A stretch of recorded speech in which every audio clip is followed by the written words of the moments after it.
O le unga le na sau, whamatala le mai ai e le, ina fionga te mai tei whamasino me tau na whai.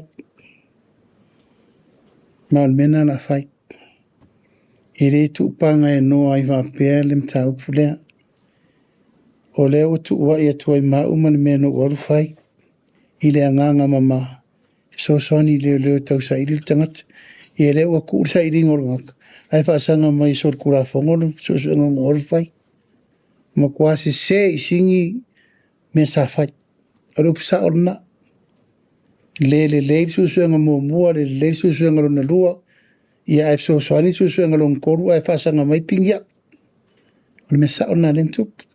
Ale i lau wha longo verbally le na whai tonu whamsinonga o lau wha mua na le la whai. O te le alo ese i le suenga o le tangata na mali waitu au. Se i longa lava e maua. Mai leise me le maua i lalo le lane. O yes. E matua sua e whatapito. Se i maua po o ai na la vea i tu au. O nei au makua i kele le maukala. Ma kele ele vevesi, ma kele kupearu, ma kele le aula lafi. Alae, la sau whairi ngaka. La sau whairi ngaka. Ia me po ai. O le mena le la whai. Lona lua, o le mena le whasanganga me le tangata vari inoa. Ele i whaia ma se mea tasi leo na susu. Ala ka kia whanganga. Le i mori mau, la wai timo leo whanganga. A bifa. Lona lua na, lona tolu.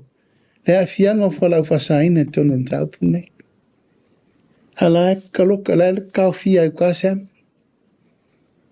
O mena, le la mai uma i ruma temine. Le se mea, as what the judge said, a wana i se maa le fudia. O umana na whaire tūlanga e matua sa ili a priority. Le la whain mele, mai le aise si alo. I lawa ina tele fo i upu matala i lungole. Penga ta whailangi a tātou leo sue le menea, sue. Ma e befo nea wano tau o te tatalo atua i le pa ia man mamalu o le tunu. A whaio e si la fia se wha mata langa i le mata upu le nei. Wha mole mole. A fio mai, come forward. O le tātou so ani le mata upu le nei. E maua ai le wha maoni. Ma le umina toso o le maftianga o le ainga. O lo le mautonu po fel me wanga i tuwa i lea. A foi lo mai si talana. A foi e fama le faiele moriango tu le epa. A tuwa ia o vaele ala ilo ya.